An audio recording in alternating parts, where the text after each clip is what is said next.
భయం ఉండద్దు పిల్లలకి, మీరు కావాలని అడగచ్చు. ఫస్ట్ నేను క్లాస్లో కూడా వాళ్ళకి భయం ఉండద్దు ఫస్ట్ ఆఫ్ ఆల్.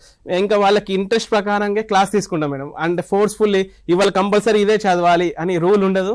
వాళ్ళకి మెయిన్లీ వాళ్ళకి ఇంట్రెస్ట్ ఉన్న ప్రకారం ఫస్ట్ ఇంట్రెస్ట్ రాగలుగుతాం అంతే.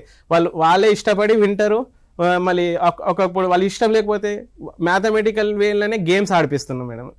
మ్యాథ్స్ లో కూడా గేమ్స్, లైక్ వాళ్ళకి కొంచెం యాక్టివ్నెస్ పెరగాలని ఒకసారి జస్ట్ ఒక ఫార్ములాస్ ని ఎట్లా తయారు చేయాలి దాని మీద గేమ్, కాకపోతే నంబర్స్ ని రివర్స్ ఆర్డర్ లో ఎవరు ఫాస్ట్ చెప్తారు అది కూడా ఒక చిన్న గేమ్ లెక్క ఆడిపించిన క్లాస్లో పిల్లలు ఎట్లా అంటే ఫుల్గా ఎంజాయ్ చేసారు. క్లాస్లో కూర్చోకుండా గ్రౌండ్లో తీసుకువెళ్ళి వాళ్ళకి గ్రూప్ తయారు చేసి వాళ్ళని ఆ గేమ్ ఆడిపిస్తే పిల్లలు నిజంగా మంచిగా ఎంజాయ్ చేశారు.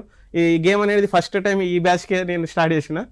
అండ్ లైక్ గేమింగ్ తోటి నేర్చుకోవడం అనేది కూడా కొత్త విధానం మన NEP 2020 ప్రకారంగా ఉంది. NEP 2020 గేమింగ్స్ అని డిజిటల్ లెర్నింగ్ ఇవన్నీ ఎక్కువ ఉన్నాయి, దాని మీద కూడా ఫోకస్ ఉంది. బేసికలీ నేను 24 DSEలోనే టీచర్గా ఇక్కడ వచ్చిన. ఫస్ట్ స్కూల్ నాది. స్కూల్కి రాగానే ఫ్రాంక్గా చెప్పాలంటే నాకు NMS అనేది అప్పటిదాకా తెలియదు, నాకు కూడా తెలియదు. ఎందుకంటే నేను ప్రైవేట్ స్కూల్లో చదువుకున్నాను మేడం బేసికలీ. కాకపోతే దాని తర్వాత ఇక్కడ వచ్చిన తర్వాత ఇది చూస్తే నాకు లైక్ మంచిగా అనిపించింది. లైక్ మన టాలెంట్ని మన సర్వీస్ని మంచిగా ఇవ్వచ్చని ఒక ప్లాట్ఫామ్ దొరికింది. I'm happy to serve in the school ZPHS మస్కాపూర్లో. నాకు మంచిగానే ప్లాట్ఫామ్ దొరికింది మేడం.